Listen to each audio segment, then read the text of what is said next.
దేశం అంటే దేశం పట్ల ప్రేమ, దేశభక్తి అంటే దేశం పట్ల ఆప్యాయత, దేశభక్తి అంటే దేశం కోసం ప్రాణాలను అర్పించడం. ఈరోజు భగత్ సింగ్ ఉద్యమ ప్రస్థానంగా ఉరికంబాన్ని ముద్దాడిన వీరుల యాదిలో కార్యక్రమాన్ని ఏర్పాటు చేసినటువంటి little stars high school management కి ప్రధానంగా ఉద్యమాభివందనాలు తెలియజేస్తూ, పోరాటం అంటే రక్తపు మలకల ఆనవాలు, పోరాటం అంటే గుండె లవిసే వేదనలు, పోరాటం అంటే వీరుల త్యాగాలు, పోరాటం అంటే భవిష్యత్తుకు హక్కులను అందించడం. అలాంటి పోరాట వీరులు ఎందరో ఈ మాతృభూమిలో ఒరగడం జరిగింది.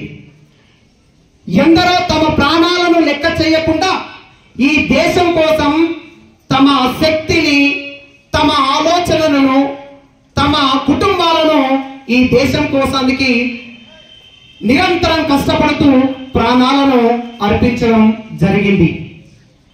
అందులో దేశభక్తికి మారు పేరైన దేశభక్తి అంటే ఇతడే, దేశభక్తి అంటే ఇతనిలోనే నిండి ఉంది. దేశభక్తి అంటే భగత్ సింగ్ ని చూసి నేర్చుకోవాలి, దేశభక్తుడే భగత్ సింగ్ అన్నట్లుగా ఈ దేశం కోసం పోరాడిన అటువంటి వీరులలో ప్రముఖుడైన భగత్ సింగ్ గురించి ఈరోజు మనము మాట్లాడుకోబోతున్నాం. 1919 ఏప్రిల్ 13వ తారీఖు తేదీన ఈ దేశంలో చేదు జ్ఞాపకాలు మిగిలించిన రోజు. భారతదేశ స్వాతంత్ర సంగ్రామంలో ఈ రోజు ఒక చీకటి గదిగా మనము చెప్పుకోవచ్చు అన్నమాట.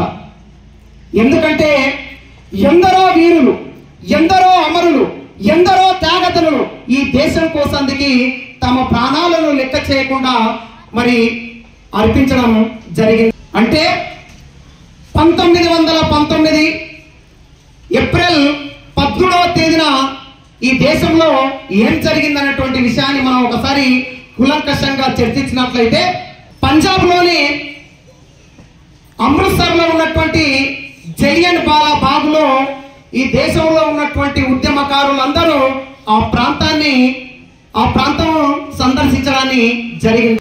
ఆ ప్రాంతాన్ని ఈ ఉద్యమకారులందరూ ఎందుకు జమ కావడం, ఎందుకు అక్కడ సమావేశం కావడం జరిగిందంటే, ఈ దేశంలో బ్రిటిష్ పరిపాలనలో రౌలత్ చట్టాన్ని అమల్లోకి తీసుకురావడం జరిగింది. ఈ రౌలత్ చట్టానికి వ్యతిరేకంగా ఈ దేశ ఉద్యమకారులు అందరూ కూడా జలియన్ వాలా బాగ్ ప్రాంతంలో సమావేశం కావడం జరిగింది.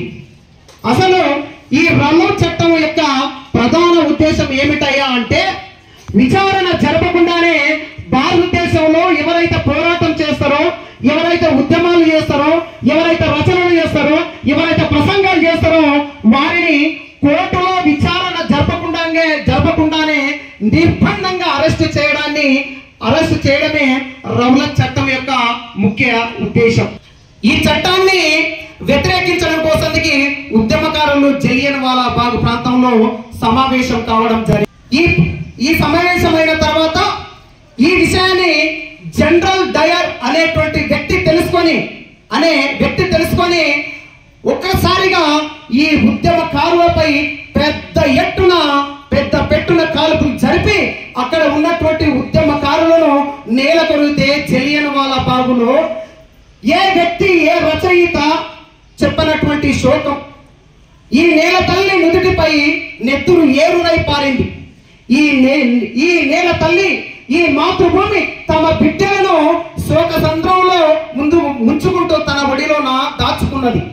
మరి ఇట్లాంటి దురాగతమైనటువంటి సంఘటన ఏప్రిల్ 13, 1919లో జలియన్ వాలా బాగ్లో జరిగింది.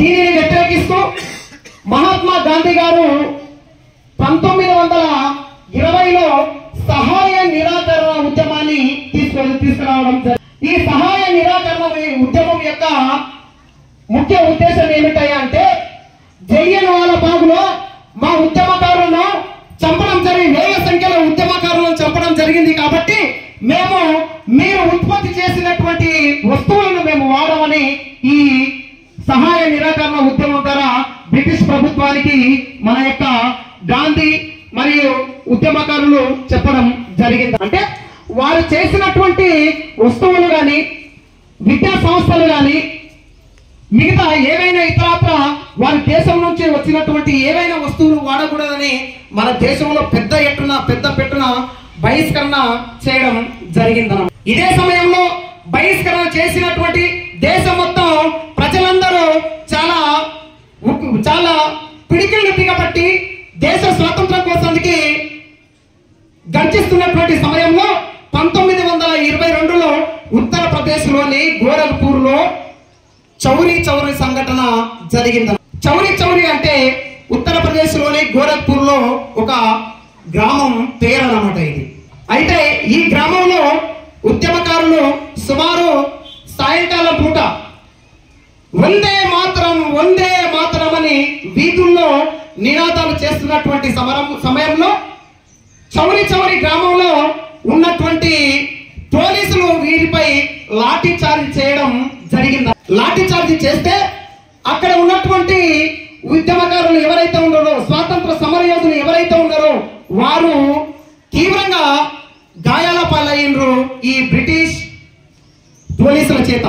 దీనికి ప్రతీకగా బిడ్డ జలియన్ వాలా బాగ్లో మా వాళ్ళను వేల సంఖ్యలో మీరు హతమార్చిండ్రు కాబట్టి, మీ కాల్పుల వల్ల మా ఉద్యమకారులు బలైపోయిండ్రు కాబట్టి మేము బిడ్డ మిమ్మల్ని తగలబడతామని 22 మంది బ్రిటిష్ పోలీసులను సజీవ దహనం చేసినటువంటి చరిత్ర మన స్వాతంత్ర సమరయోధులకు ఉందని ఈ సందర్భంగా మీకు తెలియజేస్తున్నాను.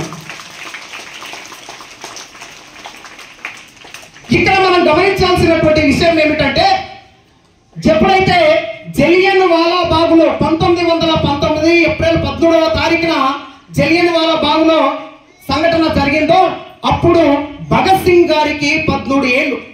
ఎందుకో ఆ చిన్ననాటి హృదయం ఆవేదనకు గురైంది. ఎందుకో ఆ పసికందు తన యొక్క మనసు చిత్రమైపోయింది. అప్పుడు భగత్ సింగ్ గారు తన హృదయంలో తన నరాన నింపుకున్నాడు. ఏమన్నాయా అంటే, బిడ్డ మేము ఎట్టయినా సరే మట్టు వెళతాం, ఈ దేశం నుండి తరిమబడతామని ఆ రోజు తన యొక్క భావోద్వేగంతో తన మనసులో బలంగా చెప్పుకోవడం జరిగింది. అంటే భగత్ సింగ్ లో పోరాట పటిమ ఈ జలియన్ వాలా బాగ్ నుంచే ప్రారంభమైందని నేను ఈ సందర్భంగా మీకు తెలియజేస్తున్నాను. ఇకపోతే 1922లో హిందూ రిపబ్లిక్ అసోసియేషన్ లో భగత్ సింగ్ గారు సభ్యత్వం తీసుకోవడం జరిగిందన్నమాట. ఆల్రెడీ ఈ సంస్థలో సభ్యులైనటువంటి అస్మతుల్లా ఖాన్, రామ్ ప్రసాద్ బిస్మిల్లాను బ్రిటిష్ గవర్నమెంట్ నిర్దాక్షిణంగా ఉరి తీయడం జరిగిందన్నమాట. అంతేకాకుండా ఇక్కడ ఇంకొక సంఘటన కూడా జరిగింది మనకు. ఏంటంటే, భగత్ సింగ్ గారి సొంత బాబాయ్ అయినటువంటి బాబాయ్ని కూడా ఇక్కడ ఉరి తీయడం జరిగిందన్నమాట. అంటే భగత్ సింగ్ లో ఇప్పుడు రెట్టింపు ప్రతీకారేచ్ఛతో బ్రిటిష్ వారిపై ప్రతీకారేచ్ఛను పెంచుకోవడం జరిగింది. అంటే జలియన్ వాలా బాగ్ లో మొదటి ప్రతీకారేచ్ఛ అయితే ఇక్కడ రెండో ప్రతీకారేచ్ఛగా తన గుండె రగిలిపోతుంది. తన ఆలోచనలో మిన్నట్టిపోతున్నాయి. తన యొక్క శక్తి, తన యొక్క వాదాన్ని, వందే మాత్రం అనేటువంటి వాదాన్ని తన నరాన నింపుకొని పోరాడుతున్నాడు.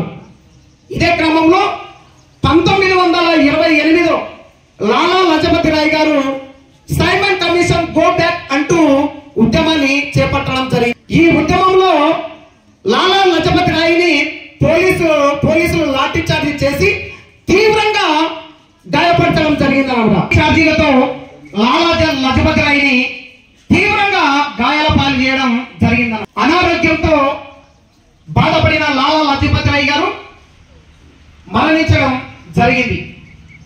ఈ మరణాన్ని తట్టుకోలేక, ఈ ఆక్రోశాన్ని ఆపుకోలేక, ఈ ఆవేదనను ఆపుకోలేక భగత్ సింగ్ గారు ఎలా అయినా సరే ఈ దాడికి ఒడిగట్టినటువంటి స్పాట్ ను చంపాలని బలంగా నిర్ణయం తీసుకున్నాడు అన్నమాట. తను తీసుకున్నటువంటి నిర్ణయంలో తన యొక్క ఫ్రెండ్స్ కూడా సహకరించడం జరిగింది. అయితే ఇక్కడ జరిగినటువంటి విచిత్రమైనటువంటి సంఘటన ఏమిటంటే, వీళ్ళు యాక్చువల్గా లాలా లజపతి రాయ్ మరణానికి కారకులైనటువంటి స్పాట్ ను చంపాలనుకున్నారు. కానీ గురి తప్పి ఆ బుల్లెట్ సాండర్స్ కు తాగడం వల్ల సాండర్స్ అనే అధికారి చనిపోవడం జరిగింది.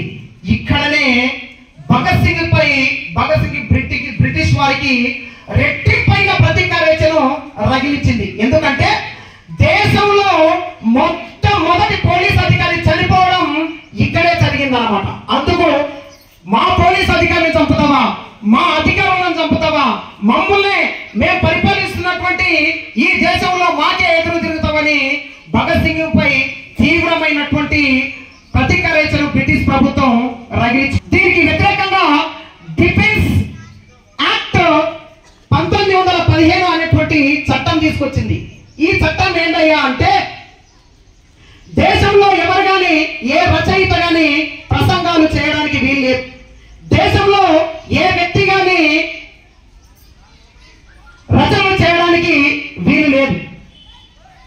అదేవిధంగా దేశంలో ఉన్నటువంటి ఉద్యమదారులను ఎవరైనా ఉద్యమం చేస్తే వారిని విచారణ జరపకుండానే అరెస్ట్ చేసే అధికారం, అరెస్ట్ చేసే చట్టాన్ని బ్రిటిష్ ప్రభుత్వం తీసుకొచ్చింది అన్నమాట. ఇప్పుడు భగత్ సింగ్ లో ఇంకా మరింత దృఢమైనటువంటి ప్రతీకారేచ బ్రిటిష్ ప్రభుత్వంపై రగులుతుంది. ఎందుకంటే ఉద్యమకారులను అణిచివేయాలనే ఉద్దేశంతో బ్రిటిష్ ప్రభుత్వం డిఫెన్స్ యాక్ట్ 1915 తీసుకురావడం పట్ల దేశంలో ఎవరు కూడా రచనలు చేయడానికి వీల్లేదు. దేశంలో ఎవరు ప్రజల మధ్యలో ప్రసంగాలు చేయడానికి వీల్లేదు. కాబట్టి ఎలాగైనా సరే ఈ చట్టాన్ని నిర్వీర్యం చేయాలి, ఈ చట్టం తీసుకొచ్చినటువంటి అధికారిని ఎట్టయినా సరే మట్టు పెట్టాలనే ఉద్దేశంతో భగత్ సింగ్ గారు 1929లో పార్లమెంట్ పై బాంబు దాడి చేయడం జరిగింది. బిడ్డ, మా దేశంలో ఉండి మమ్మల్ని పరిపాలిస్తూ, మా అధికారులను అణిచివేస్తూ, మమ్మల్ని మాట్లాడకుండా చేస్తూ, మరి మమ్మల్ని విచారణ జరపకుండా అరెస్ట్ చేస్తారా బిడ్డ, మీ సంగతి చూస్తని పార్లమెంటులో భగత్ సింగ్ గారు బాంబు వేయడం జరిగింది. ఇక ఈ బాంబుతో బ్రిటిష్ ప్రభుత్వం అప్పటి వరకు భగత్ సింగ్ పేరు అక్కడక్కడ దేశంలో అక్కడక్కడ వినపడుతుంది. కానీ ఈ సంఘటన తర్వాత ఎటు చూసినా భగత్ సింగ్ పేరు దేశంలో వినపడుతుంది. ఎవరైనా సరే భగత్ సింగ్ గురించి మాట్లాడుతున్నాం, ఏ మూలైనా భగత్ సింగ్ గురించి మాట్లాడుతుంది ఆ సందర్భంలో. కానీ ఇక్కడే మనం ఒక చిన్న విషయాన్ని గమనించుకోవాలి. ఏంటయ్యా అంటే, మహాత్మా గాంధీకి ఈ మాట నచ్చలేదని చరిత్ర చెబుతుంది, చరిత్ర చెప్పుకొస్తుంది ఈ మాట. భగత్ సింగ్ పేరు దేశం అంతటా వినపడగానే జీర్ణించుకోలేకపోయారని చరిత్రకారు. ఇది నా మాట నీ మాట కాదు. బాంబేసిన తర్వాత అదేవిధంగా లాలా లజపతి రాయ్ గారు చనిపోయిన తర్వాత ఈయన ఏదైతే ప్రతీకారంతో మళ్ళీ ఉద్యమాన్ని ఉరుతలు ఇచ్చిండో, ఈ వాదన కూడా మన యొక్క గాంధీజీ గారికి నచ్చలేదని చరిత్రకారులు చెప్తున్నారు. ఏది ఏమైనప్పటికీ హింస అహింస రెండు మనిషికి అవసరం.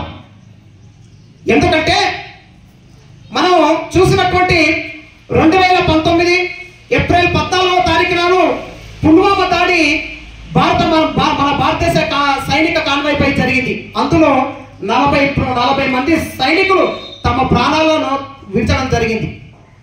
దీనికి ప్రతిగా 2019 ఫిబ్రవరి 26వ తేదీన బిడ్డ, మా దేశంలో మీరు మా దేశ సైనికులను చంపుతారా బిడ్డల మిమ్మల్ని ఎట్టయినా మట్టు పెడతామని ఇదే 2019 ఫిబ్రవరి 26వ తేదీన బాలకోట్లో ప్రతి దాడి చేయడం జరిగింది.